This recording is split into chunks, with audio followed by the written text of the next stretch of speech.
अफगानिस्तान में क्या हो रहा है?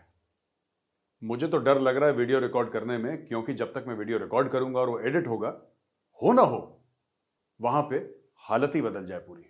पिछले 24-48 घंटों में क्या कुछ नहीं हुआ अफगानिस्तान में। खैर दोस्तों, इस वीडियो में मैं आपको कुछ ऐसी चीजें बताऊंगा जो कि आज भी सच हैं और वो 10 दिन के बाद भी सच रहेंगी।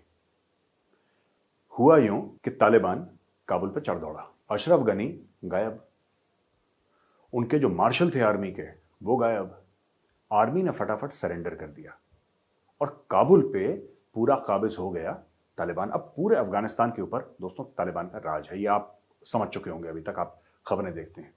लेकिन खबरों के पीछे की सच्चाई क्या है, उसका एनालिसिस क्या है, यही हम आपको दिखाते हैं सेफ टीवी में, यही मैं दिखाऊंगा आपको शार्प फोकस में। ये जो पूरी वारदात हुई है दोस्तों, इसमें किसका फायदा है, ये हुई कैसे? अफगान आर्मी जो इतनी बड़ी थी, तालिबान से 4 या 5 गुना बड़ी थी, वो फोल्ड कैसे हो गई इतनी जल्दी? उसने बिना लड़े हार क्यों मान ली? और इससे फायदा किसका है?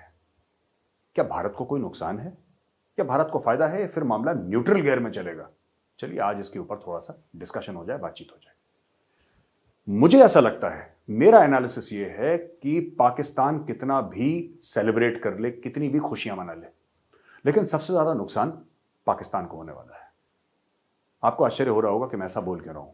आपको यह भी लग रहा होगा कि भाई तालिबान को खड़ा करने वाला पाकिस्तान, तालिबान को पैसे देने वाला पाकिस्तान, तालिबान की ट्रेनिंग करने वाला पाकिस्तान और तालिबान के साथ लड़ने वाली पाकिस्तानी फौज, जो तालिबान के बीच में घुस के तालिबान के साथों साथ अफगान आर्मी के खिलाफ या अमेरिकन ट्रूप्स के खिलाफ भी लड़ चुकी है। ये सब बातें सच हैं, लेकिन दोस्तों कुछ और सच्चाई है। हमने एक पिछली वीडियो में भी डिस्कस करा था कि क्या हुआ था तालिबान को पिछले 21 साल में। तालिबान की थोड़ी बहुत सोच बदली है। दहशतगर्द तंजीम वो आज भी है। आज भी जो तालिबान है वो अलग अलग बातें करती है, उसके कॉल ऑफ फेल में फर्क है, यानी कि कथनी और करनी में फर्क है। लेकिन तालिबान ने पिछले 21 सालों में रूस से बात कर ली, इंडिया से बात कर ली, चीन से बात कर ली, ईरान से बात कर ली, अमेरिका से बात कर ली, तुर्की से बात कर ली, तजाकिस्तान से बात कर ली, और भी कई मुल्क हैं यूरोपियन यूनियन के जिसके साथ तालिबान का राब्ता है। यह कैसा तालिबान है जो एक समय पे बामिया में जो बुद्धा के स्टैचूज थे उनको भी तोड़ता था? यह कैसा तालिबान है जो लड़कियों के एजुकेशन पर पाबंदी रखता है, जो कहता है कि कोरोना वायरस की वैक्सीन अब इलीगल है? लेकिन यही तालिबान बैठ के हिंदुस्तान और अमेरिका के साथ दोहा में बातचीत भी करता है। ये तालिबान के 10 सर हैं। जैसे कि रावण के 10 सर थे, उसी प्रकार से तालिबान के भी 10 सर हैं। और अब मैं आपको बताता हूं कि तालिबान क्या करेगा और किस प्रकार से पाकिस्तान को नुकसान होगा या फिर भारत के लिए क्या इसके असरात होंगे। पहली चीज, तालिबान के पास इतना मैन पावर नहीं है कि पूरे देश पे, पूरे अफगानिस्तान पे काबिज हो जाए और कब्जा कर ले। ये बहुत मुश्किल होगा तालिबान के लिए। अगर तालिबान ऐसा समझ रहा है कि कर लेगा तो मुश्किल होगा।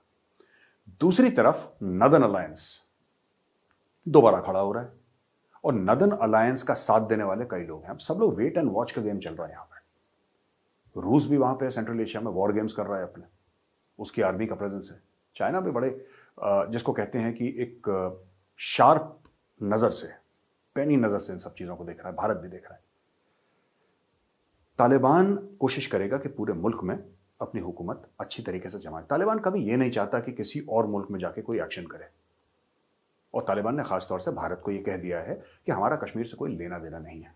पहली बात। दूसरी चीज, जो आपने अफगानिस्तान में चीजें बनाई हैं, सड़कें बनाई हैं, डैम बनाए हैं, स्कूल्स बनाए हैं, हम उनको नहीं तोड़ेंगे। हम आपका शुक्रिया अदा करते हैं कि आपने अफगानिस्तान के लिए काम करा निस्वार्थ भाव से। यह भी तालिबान ने कह दिया है। भारत के साथ सबसे पहले मैं यह बताऊंगा कि भारत के साथ क्या असर होंगे, फिर मैं पाकिस्तान पे आऊंगा। मुझे ऐसा लगता है कि पाकिस्तान कोशिश करेगा तालिबान की भारत के खिलाफ, क्योंकि तालिबान एक होमोजीनियस एंटिटी नहीं है दोस्तों। मैं कई बार कह चुका हूं, टेलीविजन पे भी कह चुका हूं और शार्प फोकस पे भी कह चुका हूं कि तालिबान कोई होमोजीनियस एंटिटी नहीं है। यानी कि तालिबान ऐसी नहीं है जैसे कि अमेरिकन आर्मी है या फिर चाइनीज आर्मी है या फिर इंडियन आर्मी है, जिसका एक बॉस है और जैसे चीफ ऑफ आर्मी स्टाफ होता है हमारे यहाँ, फिर उनके नीचे वो कोर हैं, कमांड हैं, एक स्ट्रक्चर है तालिबान वैसा नहीं है। अफगानिस्तान में वॉरलॉर्ड्स हैं, ये सरदार हैं कबीलों के, जिनके पास हजारों फाइटर्स हैं। जो फाइटर्स तालिबान के लिए लॉयल नहीं, अपने सरदार के लिए लॉयल है। तो जब तक सरदार लॉयल है तालिबान तक, तब तक वो फाइटर हैं, वरना वो अलग हो जाते हैं। कबीलों पे बेस्ड है इनका सिस्टम, ट्राइबल सोसाइटी है। दोस्तों एक और चीज तालिबान के बारे में, ये तालिबान जो है वो सोशल मीडिया पे बड़ा एक्टिव है। 21 सालों में ये तालिबान सीख गया है कि सोशल मीडिया की क्या ताकत है। ये तालिबान सीख गया है कि टेलीविजन स्क्रीन की, टीवी एंकर की, प्रेजेंटेशन की, नैरेटिव बिल्डिंग की, इंफॉर्मेशन वॉरफेयर की क्या ताकत है। ये सीख गया तालिबान। इसीलिए आपको इतनी आसानी से ये वीडियोस मिलते रहते हैं कि तालिबान अंदर गया और तालिबान ने यहां पे नाश्ता करा और इस गवर्नर के घर में गया, वहां पे खाना खाया। ये सब जो चीजें कहां से आ रही हैं, तालिबान खुद दे रहा है। क्योंकि तालिबान को पता है नैरेटिव बिल्डिंग, यानी कि जब आप कहानी बनाते हैं तो कैसे बनानी है, तालिबान सीख गया है। क्योंकि आजकल सारा खेल नैरेटिव बिल्डिंग का ही है। आप सब लोग सोशल मीडिया पे भी होंगे, टीवी भी देखते होंगे, तो आपको पता लग गया होगा कि नैरेटिव बिल्डिंग क्या होती है। तो ये तो कर रहा है तालिबान। आगे आने वाले हफ्तों में क्या होगा, या तो ऊपर वाला जानता है, या फिर जो तालिबान की अफगानिस्तान की किस्मत। रेफ्यूजी क्राइसिस बहुत बड़ा खड़ा हो गया, तो कुछ लोग भारत भी आ रहे हैं, कुछ पाकिस्तान जा रहे हैं, और दीगर मुल्कों में लोग फैल रहे हैं जो अफगानी, जो परेशान है तालिबान से। 2-3 चीजें मैं आपको जल्दी से बताता हूं, फिर मैं आपको वापस भारत और पाकिस्तान के पास ले जाऊंगा तालिबान के तनाजुर में। पाकिस्तान ने अपना बॉर्डर जो है, ड्यूरन लाइन, जो उनका बॉर्डर है अफगानिस्तान के बीच में, वो पाकिस्तान ने बंद कर दिया। बोला कि रेफ्यूजीज को हम नहीं लेंगे, अफगान रेफ्यूजीज को हम नहीं लेंगे। कुछ टॉप के जो उनके मंत्री हैं अफगानिस्तान के, जो भाग कर आए हैं, वो ऑफकोर्स पाकिस्तान में जा चुके हैं, लैंड कर चुके हैं, लेकिन आम लोगों को हम नहीं लेंगे सब। तो अब वो लाखों लोग खड़े हैं बॉर्डर पर कि पाकिस्तान उनको अंदर आने दे। तालिबान ने यहां तक बोल दिया है कि साहब बिना वीजा के आप इनको अंदर लीजिए। तालिबान ने हिदायत दी है, तालिबान ने लगभग आप ले लीजिए कि इंस्ट्रक्शंस किस्म के दिए हैं पाकिस्तान को कि आप इनको बिना वीजा के लीजिए अंदर अपने मुल्क। कोई वीजा इनसे देने की जरूरत नहीं है, इनको वीजा देने की जरूरत नहीं है, खुद जाएंगे आपके मुल्क में रहेंगे। अब तालिबान का ये फरमान समझ लीजिए, इससे पाकिस्तान में बड़ी असमंजस है। क्योंकि पाकिस्तानी जो हमारे टेलीविजन पे आते हैं, वो चाहे कितना भी गाना गा लें, दिल में सबके डर है, दिल में सबके डर है। ये कहते हैं कि भारत की $3 बिलियन की इन्वेस्टमेंट जो है वो डूब गई। तो दोस्तों एक तो अव्वल ये इन्वेस्टमेंट है नहीं, क्योंकि इन्वेस्टमेंट में रिटर्न आता है ना। आप इन्वेस्टमेंट करेंगे 100 रुपए की, तो आप चाहेंगे 110 120 रुपए आपको वापस मिले। ये इन्वेस्टमेंट नहीं है, ये भारत ने एक दोस्त की मदद करी थी, अफगान लोगों की मदद करी थी। वो लोग अशरफ गनी की सरकार के अंडर हो या तालिबान के अंडर, लोग तो अफगानिस्तान के हमारे दोस्त हैं, हमने उनकी मदद करी थी, बिना इसके कि वो हमें कुछ वापस दें। हमें वापस कुछ नहीं चाहिए, हमने जो कर दिया कर दिया। दूसरी चीज, जो अक्सर पाकिस्तान के टीवी पैनल, जो हमारे टेलीविजन पे आते हैं पैनलिस्ट, और बोलते हैं कि साहब अब भारत का जो रसूख है, भारत का इन्फ्लुएंस अफगानिस्तान में कम हो जाएगा। ऐसा नहीं है। ये जो तालिबान है, जैसा मैंने बोला, इस तालिबान को इन्वेस्टमेंट चाहिए कोई भी मुल्क चलाने के लिए। इकोनॉमी चलती क्या है, अफगानिस्तान बनाता क्या है दोस्तों, क्या बनाता है अफगानिस्तान, आप बताइए। क्या बनाता है, क्या एक्सपोर्ट करता है, क्या इंपोर्ट करता है। अफगानिस्तान में जो सबसे ज्यादा चीजें बनती हैं वो ड्रग्स हैं, चरस अफीम ये जाता है, कोकेन जाती है, ये सब जाता है अफगानिस्तान में। लेकिन अगर अफगानिस्तान की इकोनॉमी बिल्डअप करनी है तो किसी एक मुल्क के बस का नहीं। आप सोचें कि अमेरिका बिल्डअप कर दे अकेले या चीन बिल्डअप कर दे, नहीं। एक मल्टीनेशनल एफर्ट होगा, एक एफर्ट जिसमें कि 8-10 मुल्क साथ आएंगे और अफगानिस्तान को रीबिल्ड करेंगे। लेकिन इसमें जिसको अंग्रेजी में कहते हैं ना, जॉसलिंग फॉर इन्फ्लुएंस, जो पैसा लगाएगा वो कहेगा कि भाई तालिबान हमारी बात सुने। अब तालिबान उनकी कितनी बात सुनेगा ये कहने वाली बात है। लेकिन पाकिस्तान बिल्कुल इस पोजीशन में नहीं है, पाकिस्तान बिल्कुल भी इस पोजीशन में नहीं है कि पाकिस्तान पैसे लगाए, क्योंकि पाकिस्तान के पास पैसे हैं नहीं। और अब अफगानिस्तान पे क्योंकि तालिबान काबिज हो गया है, पूरा कंट्रोल कर दिया है उसने, अब उसको चाहिए इंटरनेशनल रिकॉग्निशन। वो चाहता है कि दुनिया उसको रिकॉग्नाइज करे एक लेजिटिमेट गवर्नमेंट के तौर पे। और ये आप देखेंगे कुछ दिनों में ये कहानियां शुरू हो जाएंगी। इसीलिए तालिबान ने मारकाट नहीं करी। यही कारण था कि तालिबान ने वो जो टैंकों से लटका देते थे लोगों को और तोप से उड़ा देते थे और गला काट देते थे सबके सामने वीडियो बना के, जो पहले कर चुके हैं ये सब काम नहीं करा। चुपचाप तालिबान आए और जैसे कंपनी बाग में आराम से आदमी चलता है ना, चलते चलते काबुल के अंदर घुस गए वो लोग। Not a shot was fired, एक हवा में 2-4 फायर वायर करे लोगों को डराने के लिए और तालिबान पहुंच गया। इसके पीछे भी बहुत बड़ी कहानी है जो मैं इसी वीडियो में आपको समझाऊंगा। तो दोस्तों फायदा नुकसान क्या हुआ, प्रॉफिट एंड लॉस स्टेटमेंट होता है ना, जो बिजनेस करते हैं, धंधा करते हैं, उनको पता होगा। पीएनएल स्टेटमेंट, आज इसको लेके बैठते हैं। भारत को, जैसा मैंने बताया, तालिबान बोल चुका है कि साहब आप हमारे बीच दखल न दें, आप इन्वेस्टमेंट करें, जरूर यहां पे आए, हमें कोई दिक्कत नहीं है, आप इन्वेस्टमेंट करें, लेकिन आप जो हैं यहां से किसी भी सूरत में आप हथियार न दें दूसरी पार्टी को जो हमारे खिलाफ लड़ रहे हैं। और अगर आप हथियार नहीं देंगे तो हमारा कश्मीर से कोई लेना देना नहीं है। आपको जो कश्मीर में करना है करिए, हमें जो अफगानिस्तान में करना है करेंगे। और इस तरीके की मैसेजिंग उन्होंने दे दी। अमेरिका को भी क्या कंसर्न्स है मैं आपको बताता हूं। तालिबान वहां पे था, अमेरिका ने कभी इतना ख्याल नहीं दिया। मैं पहले की बात कर रहा हूं। प्रॉब्लम हुई 9/11 के बाद। हम एक पहले वीडियो में भी डिस्कस कर चुके हैं, अमेरिका अफगानिस्तान में आया क्यों? क्योंकि ओसामा बिन लादेन ने वो जो जहाज थे अपने टेररिस्ट को भेज के 3,000 अमेरिकन को मार दिया। अमेरिका को जाहिर सी बात है अकाउंटेबिलिटी होनी थी। वो ढूंढते ढूंढते अफगानिस्तान पहुंचे और 21 साल के बाद वो वापस जा रहे हैं। गलत करा अमेरिका ने जो इतनी जल्दी छोड़ के चले गए। लेकिन जो बाइडेन की भी बात सही है कि अगर ये 4-5 साल और रुक जाते फिर भी यही हाल होना था एंड में। तो दे कट देयर लॉसेस, जैसे अंग्रेजी में कहता है ना, cut your losses and you leave. They cut their losses and they left, and they haven't left actually. America ने अफगानिस्तान को छोड़ा नहीं है, अमेरिका ने अपने आप को रिपोजिशन करा है। अमेरिकन इन्फ्लुएंस अफगानिस्तान में तालिबान के होते हुए भी बहुत ज्यादा। और मेरा एनालिसिस ये है, मेरा तर्जिया ये है कि ये सब जो हो रहा है, जो आप अपने टीवी स्क्रीन में देख रहे हैं, इसमें अमेरिका का हाथ है। हो ही नहीं सकता उसके बिना। अब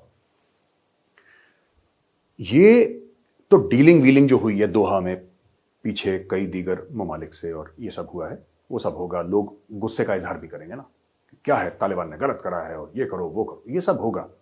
लेकिन ग्राउंड पे कार्रवाई मुझे नहीं लगता कि इतनी जल्दी होगी।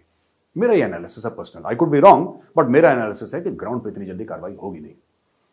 भारत के साथ मैंने आपको बता दिया, इन्वेस्टमेंट के बारे में मैंने आपको बता दिया जो तालिबान का नुक्ता नजर है, और मैंने ये भी बता दिया कि कश्मीर को लेकर उनका क्या मामला है।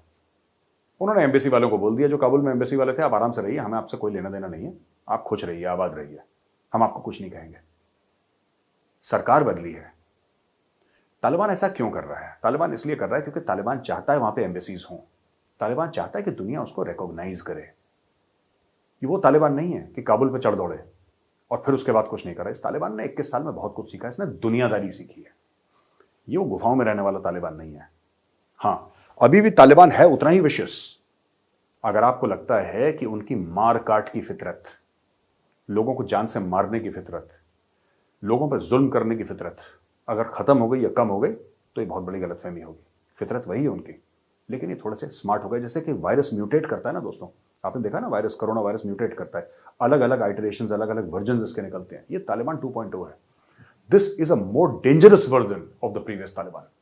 ये जो 20-30 साल पुराना तालिबान है ना, उससे कहीं ज्यादा खतरनाक है, क्योंकि ये तालिबान कैमरा समझता है, ये तालिबान मीडिया समझता है, ये तालिबान 3-5 समझता है, फायदा कैसे उठाना है ये समझता है, और उसके साथ वही पुरानी क्रूरता। अब इन दोनों चीजों को मिला दीजिए। पहले सिर्फ ताकत थी, दिमाग नहीं था। अब ताकत के साथ तालिबान के बाद दिमाग भी आ गया है। खैर, पाकिस्तान का क्या प्रॉफिट एंड लॉस है? पीएनएल स्टेटमेंट जरा पाकिस्तान का भी देख लेते हैं। देखिए, पाकिस्तान कितनी भी खुशियां मनाए, पाकिस्तान को नुकसान लॉन्ग टर्म में बहुत ज्यादा होने वाला है इससे। मैं 2-3 चीजें बताऊंगा। पहले आ जाते हैं तहरीक तालिबान पाकिस्तान, जो कि एक टेरर ऑर्गेनाइजेशन है। पाकिस्तान काफी टाइम से बोल रहा है कि इंडिया फंड कर रहा है और इंडिया की इंटेलिजेंस एजेंसी रॉ उसको फंड कर रही है। ऐसी बात नहीं है, ठीक है। ये हैं कौन? ये तो अंदर के पाकिस्तानी तो हैं। ये लोग पाकिस्तानी है ना जो पाकिस्तान के खिलाफ काम कर रहे हैं। तो ये कहना कि कोई और फंड कर रहा है, भाई आपके मुल्क में गड़बड़ी, आप लोग संभालिए। और किसने बोला अगर वो पाकिस्तान में ही रहते हैं तो आप उनके खिलाफ ऑपरेशन करिए, उनको मारिए।